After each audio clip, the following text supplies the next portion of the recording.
చాలా మందికి పారాలిసిస్ వచ్చిన తర్వాత లేకపోతే స్పైనల్ కార్డ్ ఇంజరీ వచ్చిన తర్వాత చాలా మంది చాలా నిరాశ చెందుతుంటారంట. వాళ్ళకి యూరిన్ నుండి మోషన్ సెన్సేషన్ వస్తుందా రాదా అని చెప్పేసి కంపల్సరీ దాన్ని మన టెర్మినాలజీలో అంటే bowl and bladder science symptoms వస్తాయా లేవా అని చెప్పేసి అడుగుతుంటారండి. కానీ కంపల్సరీగా కూడా అది బాగా మనం ట్రై చేస్తే 80% వరకు రికవరీ వచ్చే ఛాన్స్ ఉంటుంది. బౌల్ అండ్ బ్లాడర్ సింటమ్స్ వస్తాయి. ఈ బౌల్ అండ్ బ్లాడర్స్ లోని 2 టైప్స్ ఉంటాయండి, స్పాస్టిక్ అండ్ స్ప్లాసిడ్ అని ఉంటాయండి. ఈ స్పాస్టిక్ స్ప్లాసిడ్ లో ఏంటంటే స్పాస్టిక్ లో ఏంటంటే కొద్ది మాత్రం యూరిన్ ఉన్నా కూడా బయటకు వచ్చేస్తుంటది అనమాట. వాళ్ళకి యూరిన్ కంట్రోల్ అనే ఉండదు. ఫ్లాసిడ్ లో మాత్రం అలా కాదు, ఎంత యూరిన్ అయినా లోపల ఉండిపోతుంటది అనమాట. అలాంటి వాళ్ళకి మనం పుష్ చేయవలసి వస్తుంది అనమాట.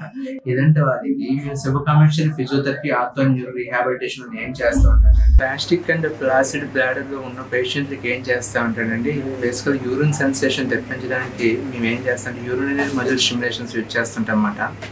యూరినరీ మజిల్ స్టిమ్యులేషన్ చేయడమే కాకుండా బ్లాడర్ని ఎప్పుడు మేము ఫిల్అప్ చేస్తూ అక్కడ క్లాంప్ చేస్తాడు. క్లాంప్ చేసి పేషెంట్ని ఇండైరెక్ట్గా పుష్ చేయమని చెప్తాం అన్నమాట యూరిన్ని. అలా పుష్ చేయడం వల్ల ఆయనకి పుషింగ్ కెపాసిటీ అనేది పెరుగుతుంది. అక్కడ ఎక్కడైతే పెల్విక్ ఫ్లోర్ మజిల్ ఉన్నాయో ఆ మజిల్ స్ట్రెంథనింగ్ కూడా చేయించడం వల్ల ఆయన పుషింగ్ కెపాసిటీ చేస్తామట.